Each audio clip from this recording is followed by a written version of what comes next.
હવે શરૂઆત કરીએ ચોથાથી. સાચું જે તમારું લોજિક છે ને એ હવે આ કાળથી ચાલુ થશે. અહીંયા હું તમને બતાવું કે આપણે બોર્ડના લેવલ મુજબ હકીકતમાં કઈ રીતના વિચાર કરવો પડે ત્યારે આપણી જે ખાલી જગ્યાઓ છે કે કોઈ પણ એક્સ્ટ્રા એક્સરસાઇઝ છે એ ત્યારે પૂરી થાય. આ કાળમાંથી તમારે શીખવાનું છે. જો તમે બીજા અને ત્રીજા આ કાળમાં તમે શીખા ને કે વિચાર કેવી રીતના કરવો, ખાલી જગ્યા હોય તો આગળ જોવું, પાછળ જોવું, એક વસ્તુ મળે અને પછી શું કરવાનું કે આપણું મગજ હતું એ ક્યાં જતું હતું? કોષ્ટકમાં જતું હતું. બરાબર? એટલે હવે તમે જુઓ કે અહીંયાથી થોડુંક એક્સ્ટ્રા લોજિક આવશે. શું છે? થોડુંક એક્સ્ટ્રા લોજિક આવશે. પણ એના પહેલાં હું એક જનરલ તમને વાત કરી દઉં. તો આપણે શું કીધું હતું કે કાર્ડ નંબર 4, હવે આપણે આ પેજ નંબર 4 ઉપર આવ્યા. બરાબર? તો કોષ્ટકમાં ચોથા ખાનામાં આંગળી રાખીએ અને આડું વાંચીએ, ઊભું વાંચીએ તો આ નામ મળે છે. પ્રેઝન્ટ પરફેક્ટ કન્ટિન્યુઅસ ટેન્સ મળે છે ને. શું કરાય? કોષ્ટકમાં ચોથા ખાનામાં આંગળી રાખીએ શું થાય છે? આડું વાંચો ને ઊભું વાંચો એટલે આ નામ મળ્યું ને. એટલે એ તમારું પેજ નંબર તમે જોશો ને એટલે આ ચોથા નંબરનો કાર્ડ થશે, ચોથા નંબરનું પેજ હશે. છે? ઓકે. હવે જો એની અંદર તમને બે શબ્દ જોવા મળ્યા. એક તો કે હેવ બીન હતું, એક તો કે એસ બીન. બરાબર? એક છે હેવ બીન અને એક છે એસ બીન. તો આ ઉપર આપણે બહુવચનનો ભાગ છે તો અહીંયા હેવ બીન લીધું અને નીચે એક વચનનો ભાગ છે તો અહીંયા શું કર્યું? એસ બીન લીધું. એટલે એક નક્કી થઈ ગયું ને કે આ હેવ બીન છે એ બહુવચન માટે અને એસ બીન છે એ એક વચન માટે. ઓકે. તો આ એક કમ્પ્લીટલી એક ખબર પડી ગઈ કે આપણે અગાઉ જે ભણતા હતા એ જ પ્રકારેનું આ કાળનું વિશ્લેષણ ચાલે છે. હવે એક બીજી વસ્તુ કે આ લાઈન નંબર કેટલામી થઈ છે? ચોથી.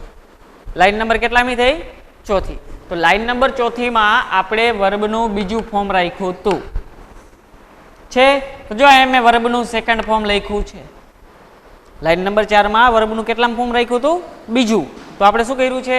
અહીંયા વર્બનું બીજું ફોર્મ બંનેમાં લગાવ્યું છે. ઓકે. તો હવે આપણે જો એક એક્સરસાઇઝ જોઈએ કે આની નોંધમાં તમારે આ એક જ શબ્દ રાખવાનો છે, સિન્સ. શું કરવાનું છે? આની નોંધમાં તમારે માત્ર ને માત્ર એક જ શબ્દ રાખવાનો છે, એ છે સિન્સ. હવે અહીંયા જો કે આઈ હેવ બીન, તો આ ટુ બીનું રૂપ આખું એક ભેગું છે. આ ટુ બીનું રૂપ હોય એટલે આમાં કેટલામાં ફોર્મ લાગે? તો કે પ્લેઇંગ, આઈએનજી વાળું. તો કે ભાઈ હા આપણે અહીંયા લગાવ્યું છે ફોર 2 hours. તો આ વાક્ય છે એ આ કાર્ડ નંબર 4નું છે. આવું નક્કી થયું. બરાબર? પણ હવે જે મેન વસ્તુ છે, એક વસ્તુ જો કે હું તમને અગાઉ સમજાવી ચૂક્યો છું કે નકાર અને પ્રશ્નાર્થનો નિયમ. પણ હવે આ જે ચોથા નંબરનો કાર્ડ છે એમાં હવે થશે કેવું કે આમ લખ્યું ને કે હેવ બીન, આ એક જ ટુ બીનું રૂપ છે. શું છે? ભેગું જ છે ને. હેવ બીન એટલે એ ટુ બીન રૂપ. પણ શબ્દ કેટલા થયા? આ એક, આ બે. ટોટલ કેટલા શબ્દો થાય છે? 2 શબ્દ થાય છે. 2 શબ્દ થાય છે ને. પણ હવે આપણો પ્રશ્નાર્થનો નિયમ અને નકારનો નિયમ આપણે પહેલા જોઈએ. તો જો આ પહેલા નકારના નિયમની વાત કરું તો નકારના નિયમમાં શું હતું કે નોટ આવે વાક્યમાં એટલે એ વાક્ય કેવું કહેવાય? નકાર વાક્ય કહેવાય. વાક્યમાં નોટ આવે એટલે વાક્ય કેવું કહેવાય? નકાર. તો હવે આ નોટ છે એનું સ્થાન ક્યાં હોય? આ જે નોટ છે શબ્દ NOT, તો કે આનું વાક્યમાં સ્થાન ક્યાં હોય? તો આનું સ્થાન માત્ર ને માત્ર એક જ જગ્યાએ હોય. ક્યાં? ટુ બી ના રૂપ પછી. પણ હા, જો એક શબ્દમાં ટુ બી નો રૂપ હોય ને ત્યારે આપણે કઈ તકલીફ નથી પડતી, કેમ કે ટુ બી રૂપ પછી સીધું નોટ હશે. પણ આ 2 શબ્દમાં જ્યારે ટુ બી રૂપ હોય ત્યારે આ નકાર અને પ્રશ્નાર્થનો નિયમ કેવી રીતના વર્ક કરે ને એ આપણે જોવાનું છે. ઓકે. તો જો આ જ્યારે 2 શબ્દ હશે ને ત્યારે આ નકારમાં આવું લાગુ પડે કે આ ટુ બી રૂપ તો હતું જ, પછી નોટ તો ફરજિયાત હોય કેમ કે એની જગ્યા અહીંયા છે નકાર હોય તો એના પછી જો ટુ બીના રૂપનો બીજો શબ્દ હોય તો અહીંયા આવી રીતના વાક્ય રચના લાગુ પડે કે ટુ બીનો રૂપ શબ્દ પહેલો, વચ્ચે નોટ, પછી બીન.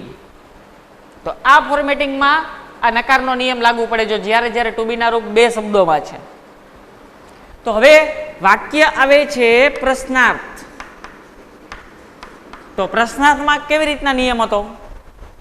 પ્રશ્નાર્થની વાક્ય રચના શું હતી? જો અહીંયા કે આપણે સાદી વાક્ય રચના લખીએ કે સબ્જેક્ટ, ટુ બીન રૂપ, વર્બ વત્તા ઓબ્જેક્ટ અને વત્તા અધર વર્ડ.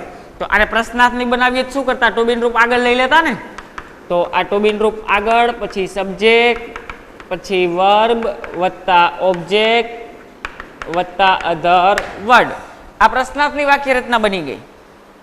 બરોબર? આ સાદી તો આ પ્રશ્નાર્થની. પણ હવે આ વાક્ય એવું હોય કે પ્રશ્નાર્થ પણ હોય અને નકાર પણ હોય તો શું કરશું? તો આ ટુ બીન રૂપ છે ને વત્તા નોટ અહીંયા આવશે, આ બને ભેગું, વત્તા સબ્જેક્ટ વત્તા વર્બ વત્તા ઓબ્જેક્ટ અને વત્તા અધર વર્ડ. આવું થાય. પણ ટુ બીન રૂપ બે શબ્દોમાં હોય અને વાક્ય નકાર હોય તો વાક્ય રચના કેવી થાય કે ટુ બીન રૂપ વત્તા નોટ, આ બે ભેગું, વત્તા સબ્જેક્ટ વત્તા ટુ બીન રૂપનો બીજો શબ્દ વત્તા વર્બ વત્તા ઓબ્જેક્ટ અને વત્તા અધર વર્ડ. તો આવી રીતના વાક્ય રચના થઈ ને. આ લોજિક આ વાક્યોની અંદર છે. હવે તમે જ્યારે આ વાક્યો જોશો ને, હમણાં હું તમને સમજાવું ને ત્યારે ખબર પડશે કે આ લોજિક કેવી રીતના કામ કરે છે. બરોબર? તમારો જવાબ નકર ખોટો આવી શકે. તમને મેન શું છે કે મગજમાં વિચારતા આવડતું હોવું જોઈએ કે આ લોજિક જે છે આને હું વિચારીશ કેવી રીતના. જો તમને વિચારતા આવડશે ને, આ 9 થયું આજથી, ચોથા નંબરના કાર્ડથી 9 થોડુંક લોજિક છે. બાકી બધામાં સેમ જ આવશે. પહેલી 4 લાઈન આપણે આજ પૂરી કરી ને, બરાબર? એટલે બાકીનું લોજિક સેમ ટુ સેમ રહેશે, ખાલી કારના નામ અને ટુ બીના રૂપ બદલાશે. તો હવે જોઈએ આ શું છે. જો વી હેવ નોટ બીન ખાલી જગ્યા ટીવી અને અહીંયા કાઉન્સમાં લખ્યું છે ટુ વોચ. Two watch. તો આનો મતલબ શું થયો? વોચ શબ્દથી ખાલી જગ્યા પૂરો. એનો મતલબ આવો થયો, વોચ શબ્દથી ખાલી જગ્યા પૂરો. આનો મતલબ આવો થયો. તો હવે આ વોચ શબ્દ અહીંયા મૂકવું છે, બરોબર? તો તમે શું કરશો? તમને મેં પહેલા જ કીધું છે ખાલી જગ્યા હંમેશાને માટે કોઈ પણ બે શબ્દની હોય, બરોબર? એક તો કા ટુ બીના રૂપની હોય અને એક તો કા વર્બની હોય. તો આ ખાલી જગ્યાની આગળ પાછળ જોઉં છું તો ટીવી નામનું કોઈ વર્બ કે ટીવી નામનું કોઈ ટુ બીન રૂપ ન હોય. ટીવી તો એક નામ છે. તો આગળ જોઈએ તો બીન. હા, કે આ ઓલું કોષ્ટક જે આપણું હતું એમાં આપણે ક્યાંક ને ક્યાંક બીન શબ્દ જોવા મળતો, BEEN હતો, આપણે જોવા મળતું ને, BEEN આ જોવા આપણે મળતું. તો આપણે જોઈએ કે બીન છે એ એકલું નામ ન હોય, કાં તો હેવ બીન હોય, હેડ બીન હોય, એવા નામ હતા, બરોબર? પણ હવે અહીંયા આપણે આગળ વાક્ય વાંચીએ કે આ હેવ ટુ બીનું રૂપ છે. તો હેવ ટુ બીનું રૂપ તમે મગજમાં વિચારો તો ખાના નંબર કેટલામાં આવે? તો કે 3માં, બરાબર? તો ત્રીજી લાઈનમાં કેટલામાં ફોર્મ લાગે? તો કે ફોર્મ નંબર 3. તો તમે જવાબ શું મૂકશો? 3 નંબર. એટલે આપણું ઈડી વાળું ફોર્મ થાય. તો તમે વોચડ જવાબ અહીંયા મૂકો. જવાબ શું મૂકો તમે? વોચડ. પણ જો તમને આ નકારના નિયમની ખબર નથી તો એ જવાબ ખોટો કહેવાય ને. તમને નકારના નિયમની ખબર નથી તો જવાબ ખોટો પડ્યો કે નહીં? હકીકતમાં શું છે? આ હેવ પછી નકારનો નોટ છે, પછી બીન શબ્દ છે. તો આ હેવ અને બીન આ બે શબ્દ ભેગા થયા નો કહેવાય છે? હેવ અને બીન બને ટુ બીનું રૂપ ભેગું કહેવાય. નોટ તો નકારના નિયમ મુજબ લાગુ પડ્યું. રેડી? નોટ છે એ તો નકારના નિયમ મુજબ લાગુ પડ્યું છે. બાકી હેવ અને બીન તો બને કાયદેસર ટુ બી ના રૂપ ભેગા છે ને. તો ચલો એ ટુ બી ના રૂપ ભેગા છે, હેવ અને બીન. તો હેવ અને બીન કેટલામાં આવે છે, કેટલા ખાનામાં? તો કે ખાના નંબર 4 માં. તો ખાના નંબર 4 માં વર્બનું કેટલામું ફોર્મ લાગે? તો કે બીજું. તો બીજું ફોર્મ એટલે આઈએનજી વાળું થાય. તો અહીંયા આપણે લખવું પડે વોચિંગ. જોયું ને, તમારે મગજ ક્યાં વિચારવાનું કે જો ટુ બી ના રૂપ પછી નોટ હોય ને તો જોઈ લેવાનું કે નોટ પછી હજી આની હારે કોઈ શબ્દ નથી ને. જો આની હારે શબ્દ હોય તો મતલબ કે આ ને આ બંને શબ્દ છે એ શું છે? ભેગા છે. બરાબર, આ બંને શબ્દ ભેગા છે. પણ નોટ નથી ને પછી તરત ખાલી જગ્યા છે તો આ હેવ એકલું ટુ બી રૂપ છે તો હેવ ત્રીજા ખાનામાં થાય. તો ત્રીજા ખાનામાં ફોર્મ નંબર લાગે ત્રીજું. તો અહીંયા વોચડો તમે લખી શકો ને, પડી ખબર? તો આ તમે શું કરી શકો? વોચડો લખી શકશો. ઓકે, જો આ એક બીજું જોઈએ, હેવ નોટ ધે બીન ખાલી જગ્યા ફોર એનિમલ્સ. વાક્ય કેવું છે? પ્રશ્નાર્થ. એક ખાલી જગ્યા છે વચ્ચે અને અહીંયા કાઉન્સમાં લખ્યું છે ટુ સર્ચ. તો મતલબ શું થયો? સર્ચ થી ખાલી જગ્યા પૂરો. આનો મતલબ એવો થયો ને કે સર્ચ થી ખાલી જગ્યા પૂરો. પણ આ વાક્ય કેવું છે? પ્રશ્નાર્થ. બરોબર, તો આ પ્રશ્નાર્થની વાક્ય રચના શું હતી? તો કે આ રહી. તો પ્રશ્નાર્થની વાક્ય રચના પહેલા શું હોય? ટુ બી નું રૂપ. તો કે આ હેવ છે, આલો પણ અહીંયા લખ્યું છે હેવન્ટ, એટલે કે હેવ નોટ થાય ને. આને જુદું પાડીએ શું થાય? આ જુદું પાડીએ તો શું લખાય? Have not. તો આ બંનેને ભેગું કેમ કર્યું? કે વાક્ય કેવું છે? વાક્ય પ્રશ્નાર્થ પણ છે અને નકાર પણ છે. કેવું છે? પ્રશ્નાર્થ પણ છે અને નકાર પણ છે. તો જો આ પ્રશ્નાર્થ તો છે જ અને વાયરે નોટ આવ્યો એટલે નકાર. તો આ વાક્ય રચના મુજબ વાક્ય હોય નહીં. તો આ હેવન્ટ, તો એના પછી સબ્જેક્ટ હોય તો આ સબ્જેક્ટ. એના પછી જો ટુ બી રૂપનો બીજો શબ્દ હોય તો હોય અને એના પછી આ વર્બની ખાલી જગ્યા છે. તો હવે આપણે શું વિચારશું? હવે આપણે અહીંયા કીધું કે હેવન્ટ છે એટલે આપને ખબર પડી ગઈ કે આ કાર્ડ નંબર હેવ વાળો ગમે તે છે. તો આ હેવન્ટ એટલે પછી સબ્જેક્ટ અને પછી બીન. તો એનો મતલબ એવો ન થયો આ હેવ અને બીન છે એ ટુ બી નું રૂપ છે. તો હેવ અને બીન તમે વિચારો તો શું થયું? તો વર્બનું ફોર્મ નંબર આ કાર્ડ નંબર 4 તો બીજું ફોર્મ આવે. તો આપણે અહીંયા મૂકશું સર્ચિંગ. પણ હવે આ તમે વિચાર્યું જ નહીં પ્રશ્નાર્થ નિયમનું, સીધું એવું જોયું. બરાબર, સીધું એવું જોયું તો શું થયું કે એવું જોઈને તમે શું કરશો? ફોર્મ મૂકી દેશો. તો એવું ને વિચારો કોષ્ટકમાં તો ફોર્મ ઈડી વાળું લાગે ને. તો આ જવાબ આપણો ખોટો પડે કે ન પડે? એટલે તમારે ફરજિયાત આ એક નકાર અને આ એક પ્રશ્નાર્થ, આ બે નિયમ ફરજિયાત કમ્પલસરી વિચારવા પડે ને પડે જ્યારે વાક્ય વાંચતા હોય ત્યારે. બસ આટલું લોજિક જ આમાંથી શીખવાનું છે. આગળના 3 કાર્ડ અને આ ચોથો કાર્ડ, આટલું લોજિક તમારા મગજમાં બેસી ગયું ને એટલે તમને બધે બધા કાર્ડ આવડી ગયા. બરાબર, આ આપણે બહુવચનમાં ઉપર જોતા હતા. હવે નીચે જો એક વચનમાં જોઈએ કે હી હેઝ બીન. અહીં હેઝ બીન આવ્યું એટલે એક વચનનું થયું. હેઝ બીન છે એટલે કાર્ડ નંબર 4 નું ટુ બી રૂપ, તો એની યાર આઈએનજી વાળું ફોર્મ છે. પછી ખાલી જગ્યા સી બીન કુકિંગ સિન્સ 11 PM. વાક્ય કેવું છે? પ્રશ્નાર્થ. બરાબર, તો પ્રશ્નાર્થ વાક્યની શરૂઆત ક્યાં થાય? પ્રશ્નાર્થ વાક્યની શરૂઆત ક્યાં થાય? ટુ બી ના રૂપથી. રેડી? પ્રશ્નાર્થ વાક્યની શરૂઆત ક્યાંથી થાય? ટુ બી ના રૂપથી. તો આ ખાલી જગ્યા શેની હોઈ શકે છે? એક અનુમાન લગાવીએ ને કે આ ખાલી જગ્યા શેની હોઈ શકે? ટુ બી ના રૂપની જ હોઈ શકે. આવું નક્કી થઈ ગયું ને?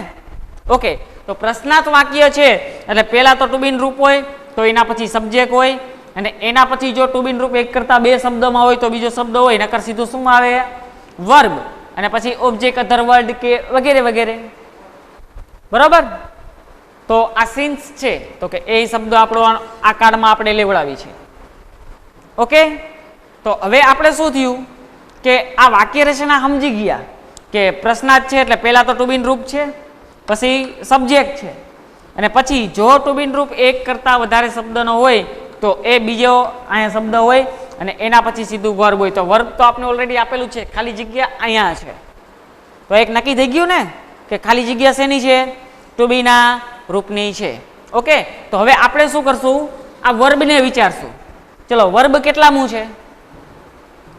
નંબર 2. બરાબર, તો કે આઈએનજી ફોર્મ છે. વર્બ છે આઈએનજી ફોર્મ. તો હવે આપણું માઇન્ડ છે એ કોષ્ટકમાં જવા દો. એવા કેટલા ખાના નીકળે છે કે આઈએનજી ફોર્મ એટલે કે ફોર્મ નંબર 2 લાગતું હોય કોષ્ટકમાં? એવા કેટલા ખાના નીકળે છે? આંગળી કરો આમ. કેટલા ખાના થાય છે? 6 ખાના થાય ને? ઓકે, તો 6 ખાના થયા. ઓકે, તો કે એમાં વર્બનું બીજું ફોર્મ લાગે છે. તો હવે 6 ખાનામાં જેટલા ટુ બી ના રૂપ છે એ બધા જ અહીંયા આવવાને શું છે? દાવેદાર છે. 6 ખાનામાં જેટલા ટુ બી ના રૂપ છે એ અહીંયા આવવાને શું છે? દાવેદાર છે. તો કે આપણે તો એક જ જોઈ છે. શું છે? આપણે તો એક જ એવું ટુ બી નું રૂપ જોઈ છે કે જે અહીંયા ફિક્સ આવી જ જાય. તો કે નહીં, તો આપણું મગજ શું કરીને આવ્યું? એક કરતા વધારે જવાબ લઈને આવ્યું. હે? તો આપણે શું વિચારશું? વાક્યને આગળ વાંચીએ તો વાક્યમાંથી આપણે શું મળશે? ઓળખ શબ્દ મળશે ને મળશે. તો આ વાક્યને આગળ વાંચ્યું. આ સિન્સ તો કેટલામાં કાળમાં લખાયું? તો કે ચોથા કાળમાં. તો હવે આપણે ખબર પડી ગઈ કે ટુ બી નું રૂપ માત્ર ને માત્ર કાર્ડ નંબર 4 માંથી ન જ આવશે, બાકી ક્યાંયથી આવશે નહીં. આવું ખબર પડી ગઈ? ઓકે, તો ચોથા કાળમાં 2 શબ્દ છે, એક હેવ બીન છે અને એક હેઝ બીન છે. જો આ બીન તો ઓલરેડી આપેલું છે. હવે અહીંયા હેવ મૂકું કે હેઝ? મારા આગળ 2 ઓપ્શન આવ્યા કે અહીંયા મારે હેવ મૂકવું કે હેઝ. તો બહુવચન માટે હેવ છે, એક વચન માટે શું છે? હેઝ છે ને? બહુવચન માટે હેવ છે અને એક વચન માટે હેઝ. તો અહીંયા જોઈ લ્યો સબ્જેક્ટ કેટલા વચનનો છે? આમાંથી છે એક વચનનો. તો એક વચન માટે શું આવે? હેઝ. તો આ હેવ અહીંથી કાઢી નાખીએ. આવડી જાય ને ગોતતા? સેમ જ વસ્તુ છે. આગળનું લોજિક હતું એ જ લોજિક છે. માત્ર ને માત્ર 2 વસ્તુ આમાં ઇન્ક્લુડ મેં શું કરાવ્યું? એક નકાર ઇન્ક્લુડ કરાવ્યું અને એક ઇન્ક્લુડ મેં કરાવ્યું પ્રશ્નાર્થ. આમાં બીજો કોઈ પણ પ્રકારનો મેં કાંઈ પણ પ્રકારે ફેરફાર કર્યો નથી. ચલો, ઓકે. તો જો આ એક વળી પાછું આ સાદું નકાર વાક્ય છે કે હેસ પછી નોટ પછી બીન. તો આ હેસ અને બીન 2 ટુ બી નું રૂપ છે એવું નક્કી થયું. તો એના માટે આ આઈએનજી ફોર્મ લઈ ગયું આ ચોથા કાર્ડ મુજબ અહીંયા રેનિંગ. તો એક સાદું વાક્ય લખ નાખ્યું. તો આટલું લોજિક છે એ કાર્ડ નંબર 4 માંથી તમને લોકોને વિચારતા આવડતું હોવું જોઈએ. બસ આનાથી વિશેષ આ કાર્ડમાં તમારે કાંઈ નથી શીખવાનું. પડી ખબર? પછી આ આખા બોર્ડનો ફોટો છે એ બોર્ડનો ફોટો તમારી જોડે શેર કરી દઈએ છીએ વોટ્સઅપની અંદર. અને પછી હું 5મા કાર્ડ માટેનું અહીંયા લખીશ. બરાબર? પછી હું 5મા કાર્ડ માટેનું અહીંયા પાસે લખીશ. હવે તમે જુઓ કે આ આખું મેં સમજાવી દીધું. બરાબર? હજી એક વખત આ વાક્ય રચના રિપીટ કરી દઉં છું. વાક્ય રચના રિપીટ કરીને તમને લોકોને પ્રશ્ન પૂછવાનો સમય આપું છું.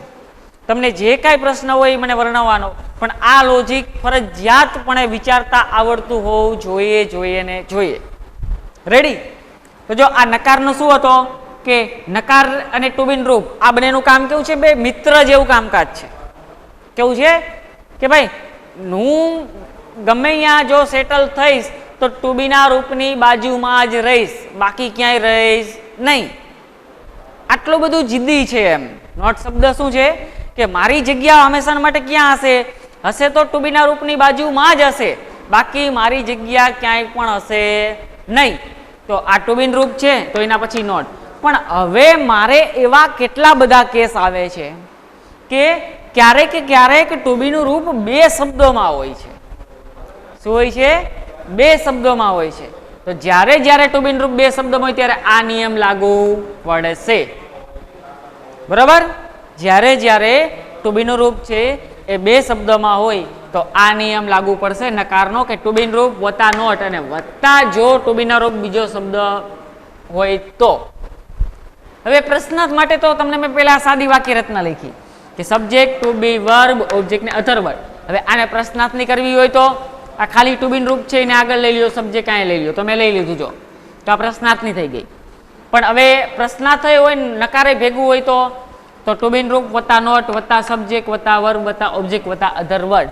પણ એવું હોય તો કે પ્રશ્નાર્થ હોય નકારે હોય અને ટુ બીન રૂપ બે શબ્દ વાળું હોય તો જો આ ટુ બી નોટ વત્તા સબ્જેક્ટ વત્તા જો ટુ બીન રૂપ બીજા શબ્દમાં હોય તો વત્તા વર્બ વત્તા ઓબ્જેક્ટ વત્તા અધર વર્ડ. બસ આટલો લોજિક છે એ તમને આ કાર્ડની અંદરથી ફરજિયાતપણે ખબર હોવી જોઈએ. આટલો લોજિક ખબર છે એટલે તમને બધે બધું આવડી જશે. ઓકે, તો સિમ્પલ પાસ્ટ ટેન્સ આવ્યો. ખાના નંબર 5 કોષ્ટકમાં ખાના નંબર 5 ઉભા રહ્યો, આંગળી રાખો, આડું વાંચો, ઊભું વાંચો. આ નામ મળ્યું. ઓકે, હવે આમાં એક જ શબ્દ હતો ડીડ. ઓલું મેં તમને ડુ અને ડઝમાં જે સમજાયું હતું ને સેમ લોજિક આમાં આવશે. કારણ કે આ છે એ શું છે એના જેવું જ સ્લીપિંગ મોડ શબ્દમાં આવશે. આપણા કોષ્ટકમાં ટોટલ કેટલા સ્લીપિંગ મોડ શબ્દ હતા? 3. એક ડુ, એક ડઝ અને ડીડ. રેડી?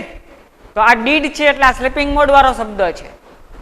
તો જો અહીંયા પાસે અને અહીંયા પાસે તમને એમ લાગે છે કે કંઈક વાક્ય રચનામાં મેં ચેન્જ કરાવ્યો, પણ અહીંયા પહેલા જુઓ આ એના શબ્દો છે. મેં અહીંયા શું લખ્યું છે આ બે વસ્તુ તમારે ખાસ આ કાર્ડમાંથી સમજવાની છે, બાકી બધું એમનેમ છે. તો પેલું કે ડીડ જ્યારે વાક્યમાં શો થાય ત્યારે વર્બને કોઈ પણ ફોર્મ લાગતું નથી. મતલબ શું થયો કે ડીડ છે એ વાક્યમાં બહાર દેખાતું હોય, બરાબર? ડીડ છે એ વાક્યમાં બહાર દેખાતું હોય ત્યારે વર્બને ફોર્મ લાગતું નથી. અને આ સાદો ભૂતકાળ હોય અને જ્યારે ડીડ છે એ સ્લીપિંગ મોડમાં હોય તો ત્યારે વર્બનું કેટલામું ફોર્મ લાગેલું હોય? Form number 3. વર્બનું કેટલામું ફોર્મ લાગેલું હોય? Form number 3. તો આ ફોર્મ નંબર 3 તો મેં ઓલા કોષ્ટકમાં તમને નથી કરાવ્યું કે આ ખાનામાં ફોર્મ નંબર કેટલામું લાગશે? 3 એવું કરાવ્યું છે? કોષ્ટકમાં કરાવ્યું છે ને? ઓકે, તો જો હું અહીંયા જોઉં છું કે સ્લીપિંગ મોડ કેવી રીતના હોય અને એ આખે આખું બહાર કેવી રીતના દેખાતું હોય, બંનેનો અભ્યાસ આપણે કરી લઈએ. તો જો I started the task on time, મેં આ વાક્ય અહીંયા લખ્યું છે, એનો મતલબ શું થયો? આપણે આ કાર્ડનું જ છે, પણ જો કે આગળ જતા તમને વાક્ય વાંચીને પણ કાર્ડ ઓળખાઈ જશે. આઈ સ્ટાર્ટેડ વાક્ય રચના આપણી મેન શું હતી કે પેલા સબ્જેક્ટ હોય તો કે છે, પછી ટુ બી નું રૂપ હોય. પણ તમને કોષ્ટકમાં આવો ક્યાંય ટુ બીન રૂપનો શબ્દ જોવા મળ્યો? ટુ બીન રૂપ તો માત્ર ને માત્ર મેં તમને કોષ્ટકમાં લખાવ્યા એટલા જ છે, બાકી કોઈ ન હોય. તો આવું તો સાહેબે ક્યાંય લખાયું નથી, તો ટુ બીન રૂપ ક્યાં નથી? તો એનો મતલબ એ સ્લીપિંગ મોડમાં છે. ઓકે, તો સ્લીપિંગ મોડમાં છે. હવે 3 એક ટુ બીના રૂપ એવા છે કે જે સ્લીપિંગ મોડ હોઈ શકે છે. એક ડુ, ડઝ ને ડીડ. હવે કયું હોય આપણે નથી ખબર, પણ આગળ જઈએ તો કે વર્બ. ઓકે, તો આ વર્બ મને મળ્યું. વર્બ કયું છે? ઈડી વાળું. તો સ્લીપિંગ મોડમાં ઈડી વાળું હોય એવું શું? તો કે ડીડ. તો ખબર પડી ગઈ ને ક્યાંય ડીડ હોય. વી ડીડ નોટ, જો આ ડીડ એટલે ટુ બીન રૂપ, તો કે ભાઈ કાર નંબર 5 છે, ખબર પડી ગઈ. નોટ એટલે તો નકારનું છે, એને કઈ લેવા દેવા નથી. ટુ બીન રૂપ પછી આવે બસ, બાકી કઈ ભૂમિકા ભજવે નહીં. એના પછી ખાલી જગ્યા, તો વર્બની ખાલી જગ્યા થઈ, બરોબર? તો વાક્યમાં જ્યારે ડીડ દેખાતું હોય ત્યારે વર્બનું ફોર્મ લાગે નહીં. આ બે નિયમ નો લખ્યા, બરોબર? તો આ આપણે આનો મતલબ શું થયો કે વર્ક શબ્દથી ખાલી જગ્યા પૂરો. આવો મતલબ છે, વર્ક શબ્દથી ખાલી જગ્યા પૂરો. તો અહીંયા ડીડ દેખાય છે વાક્યમાં, તો એમાં કોઈ પણ પ્રકારનું ફોર્મ લાગે નહીં. તો અહીંયા જવાબ શું આવે? વર્ક જ આવે. પડી ખબર? જવાબ શું આવે? વર્ક જ આવે. પછી આ જો તમને ઓળખતા શીખડાવું, જોઈજો. વાક્યની શરૂઆત, આ વાક્ય કેવું છે? સાદું છે. તો પેલા શું હોય? સબ્જેક્ટ. તો કે આ સબ્જેક્ટ છે. પછી ટુ બીન રૂપ, તો કે ટુ બીન રૂપ તો છે નહીં, સીધું નોટ આવ્યું. તો ટુ બીના રૂપ પછી નોટ હોય, બરાબર ને? પણ અહીંયા તો સીધું નોટ આવી ગયું, તો મતલબ શું થયો? ટુ બી રૂપ અહીંયા શું છે? Sleeping mode. તો સ્લીપિંગ મોડ હોય, ઓકે, તો અહીંયા વર્બની ખાલી જગ્યા છે. સ્લીપિંગ મોડ તો આપણે આગળ 3 છે, ડુ, ડઝ ને ડીડ. તો આપણે આમાં મૂકવું કયું વર્બનું ફોર્મ? તો આ વાક્યને આગળ વાંચીએ ને, આપણે ઓળખ શબ્દ મળ્યો યસ્ટરડે, કેટલામાં નંબરના કાર્ડમાં આવે છે? 5મા નંબરમાં. 5મા નંબરના કાર્ડનું શું હોય? અહીંયા ડીડ છે, સ્લીપિંગ મોડ છે. તો સ્લીપિંગ મોડ ડીડ હોય તો વર્બને કેટલામાં ફોર્મ લાગે? ત્રીજું. તો આ ઇન્વાઇટ છે, તો અહીંયા લખ નાખાય ઇન્વાઇટેડ. થાય ને? થઈ જાય કે ન થઈ જાય? ઇન્વાઇટેડ. હા, બસ. તો આટલી જ વાત કરવાની છે કે ચોથા અને પાંચમામાં તમારે આટલું કમ્પ્લીટ હોય એટલે બીજું કાંઈ પણ તમારે લોકોએ કરવાની જરૂર નથી.